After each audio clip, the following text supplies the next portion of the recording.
It's an interesting thing because when someone's not physically here, you can keep trying to reach, but it doesn't always work that way. But the best way I can describe it is exactly what we're talking about, that awakening. It is a real thing. Let me be the first to say that when we're able to constantly keep ourselves more calm, we're able to connect more. And when we connect more, it does not matter our religious beliefs. That's the beautiful thing.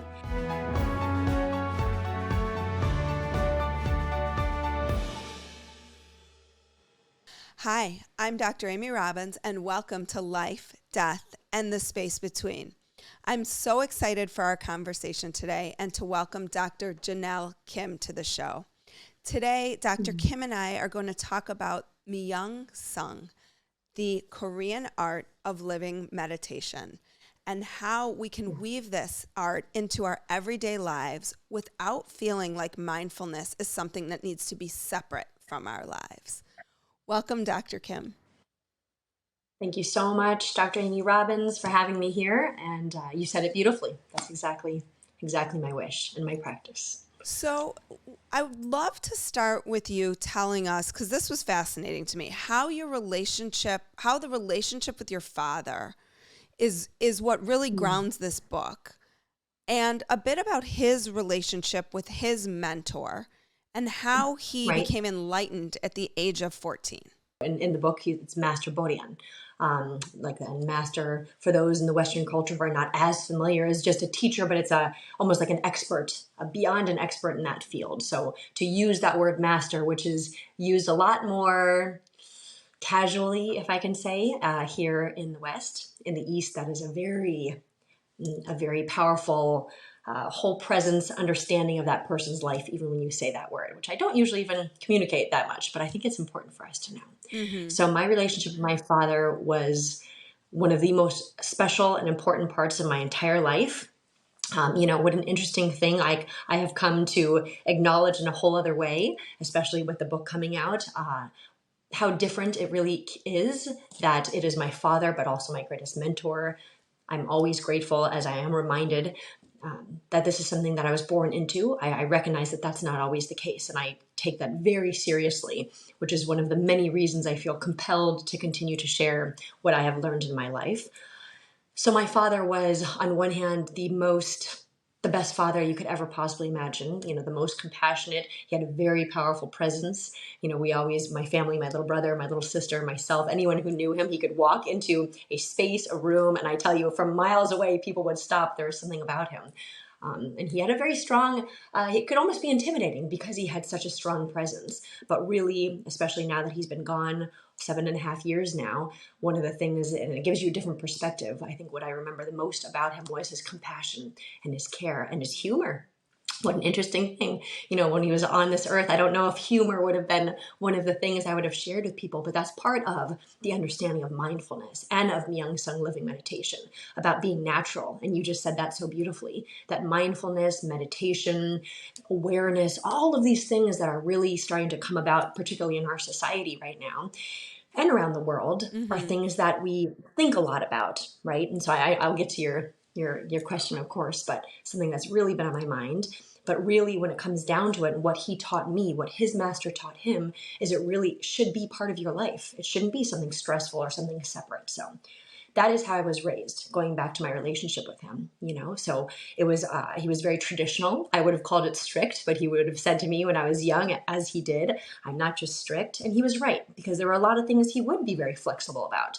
But there were a lot of things that just, you stayed grounded in that, and that's the way you live your life if you choose to stay on what I speak of in the book, the correct path, right? There's a path that kind of leads us wayward in life. That's the yin and yang of it all. There's a lot of things in between. That is the Tao, going with the flow. But ultimately, it can be broken down just as yin and yang, just as there is day and night, just as there is loud and soft, feminine, masculine, happiness, sadness. There are ultimately those dualities that constantly move together, and that is that yin and yang symbol that looks like a fish, right? But ultimately, it comes down to, you have a correct path, a path of humanity, of thinking not just about yourself, but of others, a path of service, all of the beautiful things. And then you have the wrong path, which is exactly the path of, let's say, lying, let's say, not being such a good person, not being kind, all the things that we could imagine. And that's how I was raised, to constantly look at those things. And it was always a communication, a conversation. That you will also see with his master in the book. Basically, it was kind of handed down. Is the thinking that through this path we move towards enlightenment? Like, how was he considered an enlightened being at 14? Yes, I really appreciate that question. I don't know if I've ever been asked that in this way. And, he would go on to say, as with other enlightened, I do quotes, but with much respect, individuals that I have come across in my life, and it's not something you see all the time, it is they would tell you that they still have so much more to go, right? The wisest person never believes that they have seen it all. And that really is the way. So if I don't want to speak for my father, unfortunately, he's not physically here, but I believe pretty confidently that I could say that being awakened, being enlightened, really comes down to you're that much more connected. You're that much more connected with the universe. You're that much more connected from your heart to other people. You're that much more connected, first and foremost, which is key number 1 of the entire book, the first chapter, of yourself, right? And so when you become more connected, mind, body, and spirit, within yourself, and through practices, for him in the mountains of East Asia, he practiced really what I call the 3 M's, which is what I'm wishing to share and what I practice in my daily life and could not live without, which is medicine, meditation, and movement. Those are 3 things, much longer story, but just really to sum it up, that have been passed down for thousands upon thousands of years in East Asia, but in other ancient medicines. I call it medicine because ultimately that's what it is, that have been passed down. Go ahead, Amy. And then through that, that's where he was able to kind of purify himself to be awakened or enlightened, more connected, to see more clearly. Well, and that's so simple. I mean, yes and So no, simple. right? But the notion that I think many people think enlightenment is this place we have to get to, or it happens when we're sitting in meditation, but it really is about connectedness. And I think particularly when we're in a time where so many people are feeling disconnected, it's empowering to think that if I want to move towards feeling more awakened, feeling more enlightened, that it really is just about connecting. So where do we begin? Where do we begin in that process of connecting according to the Myung Sung? Yes, I appreciate that. And it was so beautifully put.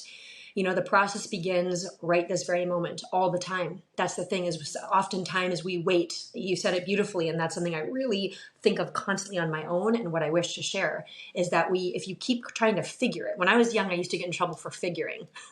And when you're 8 years old, my father's like, stop figuring. I was like, what in the world does that mean? I like that. I like that better than stop thinking, right? Stop figuring, because figuring feels like you're trying so hard. Yes. To understand. You just, again, said the perfect word. You said the perfect word. It's about, and it's exactly what we picture when we picture the Asian movies, the martial artists, like stop trying, try harder, but that really does kind of exist. And you said it great. And you're right. There is a difference, and the words even matter so much. And he was very thoughtful about the words that were used and required that of myself, for example. That yes, it's not just thinking is a requirement. We have to think as human beings on some level. But you're right, figuring, all of a sudden you move away from your heart, if you kind of picture it this way, and you're in your mind a lot. And if you don't constantly have that balance, just as I just mentioned, that yin and yang, you always have to have that balance. If you can't balance your heart and your mind, and you become thinking, trying so hard, you're right, trying to, we have to try to meditate. We have to try to take time. Now it doesn't necessarily work that way. And so it's a lot of the things that I teach and have been passed down are very subtle changes, but they can make profound differences in our life. And so what living meditation is, as you began to say, one way I love to say, it's a constant reflection every single moment. And that can sound a little bit overwhelming to people at first. I was going to say that like sounds every like a lot moment of I have to work. watch myself. Yeah. It does. It's until you start to practice it, and then it becomes actually not that much work in comparison to actual work that we do all of the time. It's no matter what situation we're in, we're always, number 1, you have to be aware of yourself. That's why I said key number 1. There's 8 keys or 8 chapters in the book. And we don't have to go into every one, but it's important. And this is the second time I'm saying it now, that it starts with key number 1 is know your true self. And this is not something, as I kind of shared, the wisest, the enlightened person will never say, oh, I've gotten it now. I've reached it. I know everything. Right. No, it doesn't work like that. This key number 1 is something our entire life we're working towards. And we have to know that. We have to be prepared for that. So it's more about learning your true self along the way, right? Constantly. Because what you're saying is we could probably never get to the point of truly knowing our Yes. true Yes. self. And truly knowing is a whole other conversation. Now we go into key number 2, which is a really important one that I will mention right now. It's true, right, and correct. And I was very much raised this way. And that's even those words, like I said, the words are so mindful. Were you going to bring that up anyways, Dr. Amy? Yeah, I had that. I had that as one of my questions, is to explain this notion of true, right, and correct. Yes, yes. And so let's go there then for a moment, because it is one more, maybe a little bit more of a tangible, if you will, way, or more of a systematic way, a formula of how we can go about practicing this in our daily lives. And again, in the beginning, maybe it is something that's a little bit more thinking, that we kind of put these words in our mind. What is true? What is right? What is correct? So when you really kind of break it down, and those things that's the thing about Eastern philosophy, is it really does work on on nature level. And so while it can be very logical, Eastern medicine is the same, there is always room for that movement. So I just want to preface that. So in general, the understanding of what true is. So it's a way you look at every situation. So true, right, and correct. In the book, you'll see it's like it could be a triangle. It could be however we see that. I think I made it more into like an equation for a lot of us in some way, shape, or form. But it's understanding that in every situation we come across, in work, as a parent, in a relationship, in community, when we just come across someone, there's always the truth of a situation. The truth is basically how you feel about it. It's your own feelings. Okay. And we have to acknowledge that. We have to be aware. How are we feeling right now? And that's the most powerful thing. Not often, I would go so far as to say as always, that's when you can have control over your own self. Because that is the only thing we can control in this life, is how we react based on emotion or how we respond in a balanced manner. So we have to acknowledge the truth of whatever situation we come across. Next, we have to consider. Tell me, Dr. No, I was just going to say, I think it's often so difficult too, as a therapist, right? I know how difficult it can be for people to even begin to identify what it is they're feeling. Absolutely. And to feel safe beginning to feel that, because a lot of times whatever we felt as kids, right, was suppressed because for a number of reasons, who knows, different for each person, but even beginning to recognize I am feeling this and I can allow myself to feel this is really important. I love that. And I love the practice and the philosophy, if you will, the concepts of what you're bringing into this as well. Now, I will go so far as to say, and I hope I communicate this correctly, that there is a serious importance of not getting too stuck in that place as well. Mm-hmm. And so what I mean by that is, in these moments, it is a practice. And so when you start to think about this, it can be as simple as, I feel uncomfortable right now, or something doesn't feel right. We don't have to, in that moment in time, because it's a practice that we want to become a daily, momentary type of a thing, if you will, right? It's a living meditation every moment. Mm-hmm. But ultimately, what am I kind of feeling right now? Acknowledge that. Then the right, just to kind of move forward with this, the right of a situation is, now we're involving the other people. Okay. And that's where we can have different kind of thoughts or opinions. But the beautiful thing is this all happens within yourself. You don't necessarily have to share this with anyone. And that's an important piece, because it's not like you have to overanalyze this because now you have to explain it to someone. It's an awareness. It's a reflection within yourself. So this is how I'm feeling, whether I totally understand it or not. This is, I feel something happening within myself, right? The right then is, now let me consider that other person. And usually I would say that one way, and in the book, how I describe it, the right, you could almost say is, the general understandings. You can break it down. You can start here. Like most people would agree, you don't lie. Most people would agree, you don't hurt somebody. I mean, it's that kind of an understanding. Just consider, put yourself in someone else's shoes. Now, the main point here is it's almost like we all love the equation. A lot of us do, at least. A plus B equals C. You can even look at it that way. You have the truth, yourself. Then you take yourself out. That's the right. And what you want to always arrive at, and I even use this word when I raise my boys, as I was raised, what is the correct decision? What is the correct choice? And it's like we almost train ourselves because we need tools. All of these are tools. The 3 M's that I talked about, the 8 keys of living meditation, they're all tools. And so if it's a tool to even train ourselves, okay, here I am in this situation, and this can happen in 30 seconds. This is a longer explanation. But in these 30 seconds, when there's someone standing in front of me, you know how powerful it is to even take a moment to pause? When you're feeling upset and you want to jump, you want to yell, you want to cry, maybe we take a moment. Or you want to be so happy and elated. It can go both ways. But the enlightenment awakening, in short, I should say, is kind of, they call it like the middle path. It's where you, of course, experience the feelings, but you don't let yourself go all over the place. So in that moment, consider how you feel, look at someone else, and what is the correct? You train your mind. When I say the word correct, I'm looking out, not just I start from within and then expand my perspective. I hope you're enjoying the podcast and videos so far. Please consider supporting Life, Death, and the Space Between on my Patreon page at Dr. Amy Robbins. You can donate any amount you feel comfortable with. Also, we are actively looking for sponsors. So if you or someone you know is interested in sponsoring the show, please reach out at dramyrobbins.com. I truly appreciate any support you can give. How are you defining correct? So correct is the true and the right combined. That's why I say in some way the equation is nice. It's literally, you can almost look at it as the me plus that person or that thing. How do I kind of balance them together in this one moment in time to come to a correct decision or choice? Correct meaning it benefits everybody. It benefits you, right? You have to start with yourself. Okay. And that is not a selfish thing, but it also benefits the other person. And it's not always means that we're all everything's so happy and everyone has to be kind all of the time. You know, that is not what I'm teaching, which might be surprising to even hear me say this. Now, do I encourage a life of kindness and service beyond? However, you know, sometimes it's correct to take a stance and yell at somebody.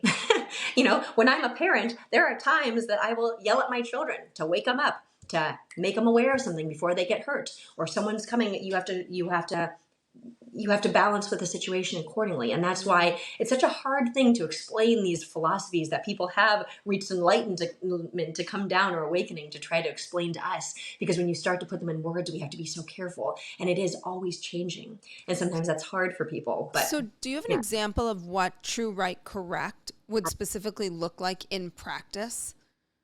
Sure. There's one very simple, but hopefully we can all relate. Okay. Let's say that your aunt loves to bake.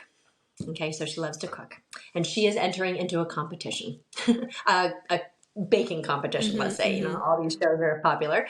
And so she bakes this cake. Okay. And you try it and it's not very good. Right. But we have to consider the whole situation. If we just went over and she baked you a birthday cake and that was it, you know, the truth of the matter is, I don't really like this cake. It doesn't taste very good. Right. The right of the situation would, for most of us, I would imagine, would be, don't tell her that. You know, she put her time and she stayed up all night making this cake. She wants to make you happy. So maybe we take the bite, maybe we eat the whole piece. And many of us might choose, and I would be one of them for sure, that would say, I love this cake. Thank you so much. And Jackie, that was a beautiful cake. And you move on. Now, the fact that she's going into baking competition, this is the correct decision. This is the right part of the whole thing. So how do we now look at the situation a little differently? So if it was just a moment in time, maybe that's how we'd go about it. But if we just lie, basically, white lie, not a good lie, and we say it was so good, but we know she's going to enter into a baking competition, and that was not the best cake that she's ever made, we would want to tell her this. And that's kind of, it's a funny example maybe, but to me, this the first one that came, like, what is the correct decision in this particular situation? What is the correct decision? Got it. You know, now, because I know she has an result, it's result driven, I should probably tell her, you got to do something else. This is not so good. We can say it in a kind way. This happens a lot in parenting. This happens a lot in relationships. You know, another example quickly is, and this has happened. My son gets in the car. He's a very good, very sweet boy. He knows how to speak up, but I train him to respect his elders. And so he got in trouble for talking in class, and he got in the car and he said to me, Mom, I didn't talk in class, but I got in trouble. You know, things like this. Okay, the truth is I want to protect my son at all costs, right? What is the right situation? It's our choice. A lot of times you have that choice. What do I want to bring from this situation? And I'll tell you, in that moment in time, my correct choice, my correct decision that I basically came to was to teach my son, listen, Vincey, you're a good boy. When to do, when not to do. Maybe in the moment you don't tell your teacher, I wasn't talking. I'm happy that you didn't do that. Now, if this continues to happen, it would be worth it. And now I'm teaching him the same thing. to maybe pull your teacher when she has a moment and let her know, teacher, I'm very sorry for this, but maybe it's time to speak up a little bit. But I didn't talk in class. I just want you to know that. Maybe I can move my seat, But this is, now it's kind of an extension. That's why I gave that, of how it just kind of keeps going. But as I hope I'm communicating right now, as you can see, it's every time we come across a situation, we just consider the entire outcome. And that is meditation. That is awareness. That is calming ourselves. That is seeing more clearly. I mean, if that's not what we're achieving or wanting to attain through meditation, I'm not sure what is. It's a certain discipline. So are the Myung Sung practices of mindfulness different to other types of mindfulness practices, or just through a different lens? I would say when anyone talks about mindfulness, if it stays on a correct path and it doesn't get detoured a bit by too much of our own thoughts or ways of doing things, I think it all comes down to, the principle of mindfulness. I was also raised with that word principle, and I will say that a lot. What is the principle of the situation? And that's another thing to sometimes consider. We all have our thoughts and our opinions and our feelings, and that's important. We're human. But there's certain concepts or philosophies, principles that exist that are kind of like universal truths, if you will. They're universal corrects, right? Where if you really come down to it, we can get in an argument all day long about what mindfulness is, but does it really matter? And we see this a lot in society right now, which is a shame. I don't usually come right out and say it, but it's a shame. Whether it's from, there's so many, and that could be hot topics I'd bring up. So I don't know if we want to go there right now, but there's so many times, I'll put it this way, where whether it is a conversation about this or that, sometimes I truly wonder, because I've been raised on this path of life, if you will, this principles of living meditation, why can't we all sometimes, just a consideration, when we're together and there's some opposing ideas, there's nothing wrong with that. I'm a very strong personality myself, but sometimes wouldn't it be nice to remember that we're all human? Wouldn't it be nice to remember that we all walk this life, we all are part of this universe, we all are born, and we all will leave this earth one day? If we kind of come back to that. So what is mindfulness? Can't we can all get in a conversation, and sometimes those conversations are incredibly important to help us reflect and move through. But at the end of the day, mindfulness is what? We can come up with many different words, but probably we'd all be around the same page. It's once again, it's an awareness. It's being present in the moment. I would say it's a presence of mind, a conscious awareness. Love that. Yeah. Yes, absolutely. Absolutely. So with my podcast is obviously called Life, Death, and the Space Between. Yes. And you talk about mindfulness in terms of how you will be remembered. This is a concept that I love as well. What does it look like? Again, what does it look like in the practices, in these 8 steps, to think about and contemplate how you will be remembered?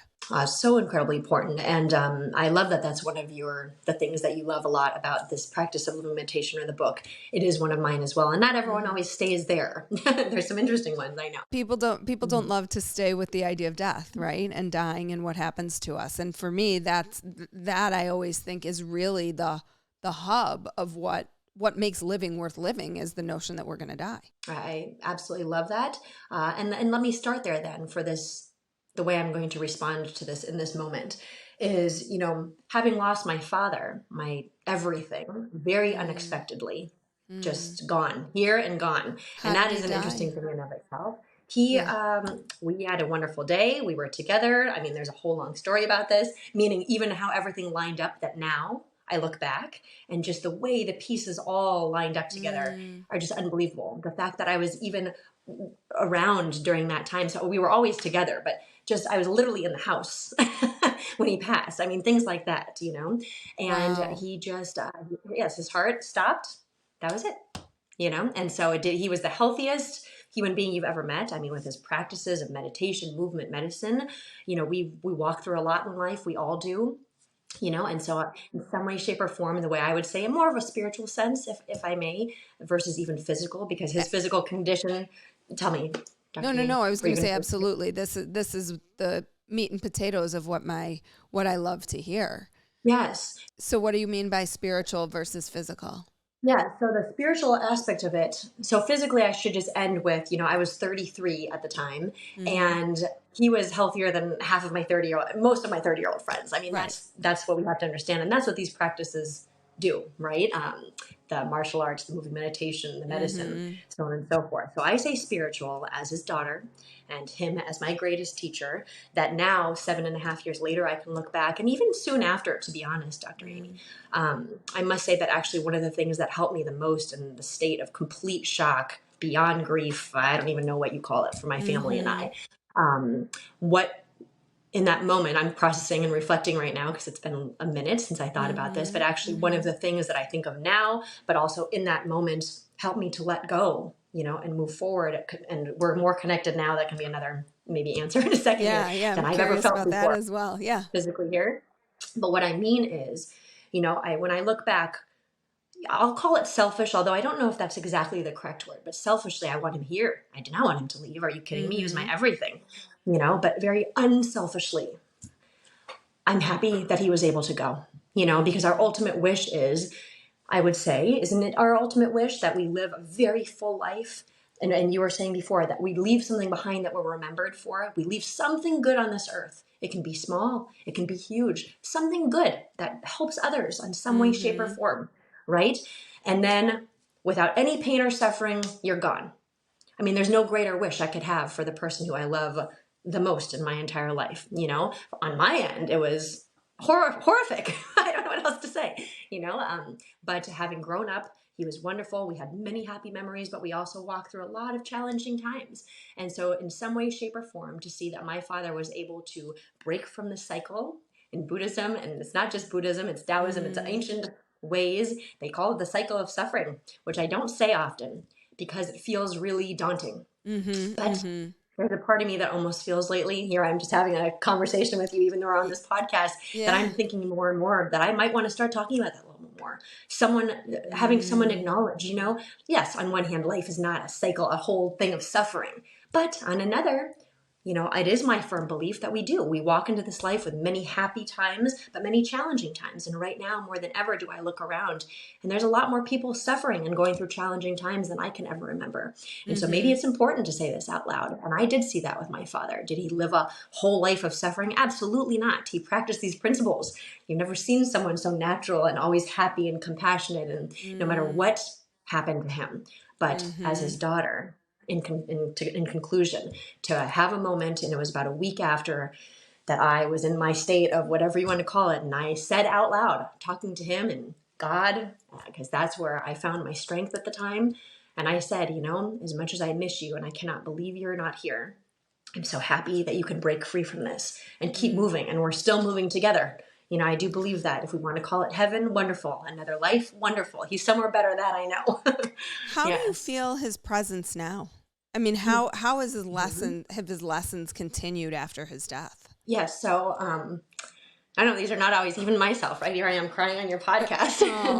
I think that this is really the beauty of the book, is that it was about your deep connection with him. Thank you. I'm so sorry, everyone, but this is real. No, I love the real. I mean, that's what I love, is the genuine vulnerability of humanity. And I appreciate these questions because not everyone asks them in this way. So how do I feel it? I feel him all of the time. It is, when he physically left, something that I've been very grateful, like I said, about 7.5 years that we are here later. And it's an interesting thing because when someone's not physically here, you can keep trying to reach, but it doesn't always work that way. I wish I will continue to work for all of us, that hopefully one day I can communicate it that much better. But the best way I can describe it is exactly what we're talking about, that awakening, that enlightenment, whatever we want to call it, that meditation, that mindfulness. It is a real thing. Let me be the first to say that when we're able to constantly keep ourselves more calm, that's another part of all these practices, more grounded, we're able to connect more. And when we connect more, it does not matter our religious beliefs. That's the beautiful thing. Yep. Whether you believe in God or not, seriously, that is nature of the universe. Whether you believe there's something greater than us that we connect to. And that I encourage everyone to have in some way, shape, or form. It's vital in my life. And so when you get to a place that you can close your eyes sometimes, feel that connection, you can actually start to feel it. One of the things I'm teaching a lot more now, actually with the launch of the book last year, I didn't expect to be teaching it in this way this soon, but also as movement. So there's certain things we can do when we rebalance our body through, this is a totally different thing than I think you'd expect, but when we start to rebalance our bodies through certain medicine, through eating properly, through doing certain movements that have, for example, I teach Qigong or moving meditation, which helps to calm our mind, helps us to connect. All of these practices that have been in existence for thousands upon thousands of years are ways for us, in conclusion of how I connect, to calm ourselves, to rebalance, to be grounded in such a way where for myself, I can feel him. It's chi. It's all chi. It's all vital energy around us, right? And that's the way our bodies work, our minds, our spirit, and the way we actually even connect in this universe. And when we start to feel that, whether it is connecting with a loved one, whether it is connecting with each other, we have it right now. Dr. Amy Robbins, right? Absolutely. We're here sitting together. And especially these conversations, I think we all find really help to exactly that. They ground us, they anchor us, that we can get caught up in all the things in this life. But when we really do come down to, and I love that that's what you call your podcast, life, death, and the space in between. You know, one of the first parts of this whole book, I imagine that resonated with you given the title of your podcast, is when my father's master, my father's teacher said to him in beautiful words, but ultimately you come into this life and you live here for a while and you come into this life with nothing, no physical things.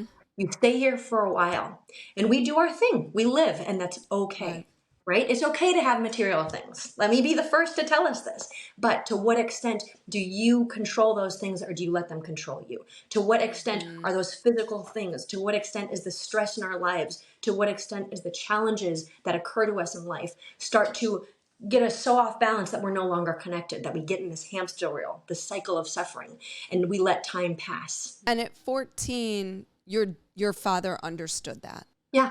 Yes, he did. And that is what, you know, when we go to East Asia for the monks who, and usually there are monks, but the people, and there's different roads of a monk. Obviously, my father was for a great time of his life, but then it was his destiny, his choice ultimately as well, to come down, have a family. He came all the way to America, not an easy process at all in the 70s. You know, married my mother, who I should have probably mentioned in the very beginning, is blonde hair, brown eyes. That's why to some extent I say I was born on this earth to, you know, hopefully be an example, hopefully a good example of integration. East, West, old, new, you know, it's just, it was written in the stars. You know, to this day, it's still not common for an Asian man for a Korean man to marry, you know, a woman with blonde hair, brown eyes, you know, and here I am.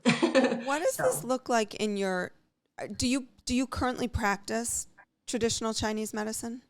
So about 20 years ago, I started a lab. Okay. So let me backtrack one more step here. So I'm 9th generation. Usually I introduce myself this way, but today we got right in. And I love that. I like to dig right into yes, things. I'm all about it. Waste no time. Get right to it. Yes, I'm right there with you, which is why it worked so perfectly. But I suppose I should let everyone know I am 9th generation doctor of acupuncture and Chinese medicine, herbologist, practitioner of Qigong martial arts, and practitioner, I say, of the Tao, which is ultimately a living meditation is like Tao and mindfulness all coming together. So now going back to the medicine aspect, so I do come from a long lineage of herbal medicine, and I went to school to study. This is a long story short. I was going to study Western medicine. Certain things happened to me when I was about 19, where it was like that, a flip of a switch. It was a decision, one of the first I ever made as a young adult that changed the whole course of life and was not so easy to do, but I just set my mind and did it. And it was to bring about this understanding of the medicine, long story short, that has been passed down in my lineage that I grew up with my whole life. But it was in that moment I realized, because a few things happened, you know, I have to share this. Part of what is my legacy? What am I going to leave behind? At the time, I didn't even think that way. And so, so I studied. I really, really wished to be in clinic and have patients. I loved that. Similar to my great grandfather, Jinbo Kim, JBK, which I say because now my lab is called JBK Wellness Lab. Oh, that's so meaningful. And so a lot of people think that I named it after myself, which I suppose is fine, but that is not the case. And so another way of being connected. I want to make this a point of why I'm even sharing all this, sure, my story. But, you know, had I not connected in a certain way, trusted things that are greater than me, because the universe kept basically pushing me towards having a lab, which clearly I've done now for over 20 years. But at the time I fought a little bit. And so I also want to be an example that happens. You know, I thought I was going to have patients and be in clinic. I loved that. But people started reaching out for formulas, as I had seen, we have done our whole life, but very casually, if you will. It's not a casual thing, but people would ask, we'd hand a formula, move on with our lives, Right. But this Right. time, someone influenced me, really encouraged me is a better word. Please do something with these formulations. And I broke into, long story short, the skincare industry and the beauty and wellness industry is what I would call it today. And so that is when, at about 20 years old, while going to school, being in clinic, now here I am making websites. I'm like, what am I doing? But I could feel it and I kept going with it. And then one day, kind of to summarize, I thought to myself, okay, Jenelle, and also going back to what you said about being remembered, I thought to myself, I can fight this because I want to have clinics, multiple ones, and help people as much as I can and do my love, my passion with herbal medicine and acupuncture. But why, Jenelle, can't you look at it that the world can be your clinic in a certain way? Why can't you reach people? Maybe through this, you're going to reach people who don't even know to look. And 20 years ago, let me be very clear. I was at the forefront, not just of herbal medicine, plant medicine, Eastern medicine, but natural products. That wasn't even a thing. No. So here I was, No, right. right? I mean, clean beauty. Now it's the thing. But back then, none of this was. And so that's ultimately how I got on this path. And now I have a manufacturing lab where we contract manufacture products for other brands carried at luxury retailers, hotels, spas, your Nordstroms, Neiman Marcus, and even now into the last couple of years into your CVS's and Walgreens, because they're caring about this and having divisions now for clean beauty and all of the formulations I create, from skincare, body care, muscle and joint formulas, of course, internal formulas for digestion, detoxification, for example, is all based on the herbal wisdom and knowledge of formulation that's been passed down in my lineage. So, kind of a mouthful, but that's my day job. Got it. That's will. fascinating. Yeah. Okay. So you live these principles out in Constantly. how you work every day, not necessarily with people. Yes. Yeah. Not necessarily with people clinically, certainly with people because you run this big company, but these are the practices in which you live by. Absolutely. And then with the book came, so that's, again, I repeat because I think it's so important for us to keep this in mind. The 3 M's is what I call them, right? So I already said medicine, meditation, and movement. So the medicine aspect I've been doing for the last 20 plus years and will continue to do. And in fact, something I don't always mention, I've done this with my husband for 17 of them, so right then and there, this also works in our relationship in so many ways, where we still love each other and work together on a daily and it works. And without living meditation, I don't know. People ask me that. And it's true. I really practice what I preach. I don't know how else to say that. So that's the medicine pillar. The meditation is of course, I teach. In fact, on my website, I'm making more courses because I know how important I want to get this out to people. But as much as I'm a proponent of moving meditation, which is now kind of going into the movement pillar, the third pillar, but also seated meditation, I also mean living meditation, which is everything we've talked about, the 8 keys. And then finally, as I just said, movement is that third pillar. One of the quickest ways we can rebalance ourselves. It's a really amazing thing. Before I walk up on stage, wherever I am in the world, educating on these various topics, or if I'm parenting my children, or whatever that looks like, you're in a relationship and there's some tension, or you're tired and you just need some energy. There's certain practices we can do, and I do share that right now on social as much as possible. I want to just get that out there. There's certain techniques that we can do that ultimately can quickly rebalance mind, body, so we can connect and make better decisions, make correct decisions, not feel so anxious, not feel angry, not feel so much grief, all the things. So. Well, Dr. Kim, if people are interested in your work, where can they find all of this? Because this is such great information. I know you have the book out, Myung Sung, The Korean Art of Living Meditation. So that's one place to start. But where can everybody find you? Absolutely. So the book, for sure, that's through Penguin Random House, but you can find it on Amazon, Barnes & Noble, all the things. I do have my website, JenelleKim.com, JenelleE Kim.com, where you can find a lot of different information. And I am really engaging a lot in social media lately, which took me a moment to embrace. But when I know it's I'm a way, with you. right? I'm with you, sister. Yeah. I know. Tell me about it, right? And I'm like, I have to change my perspective here as well. That's what Well, it's all about, maybe we could right? talk about that after the show. I know, it's a whole thing. I'm mostly on Instagram, and so that is definitely a place where I will communicate and give as many, okay, if I'm going to be on this, let it be something helpful and useful and all of the wonderful things. So Right. that's a place I'm a lot, Facebook, LinkedIn, and it's all under Dr. Jenelle Kim. So Well, thank you so much for your time today and for sharing the wisdom of your lineage, because I think it's so, particularly from the Eastern perspective, I think we westernize things pretty frequently.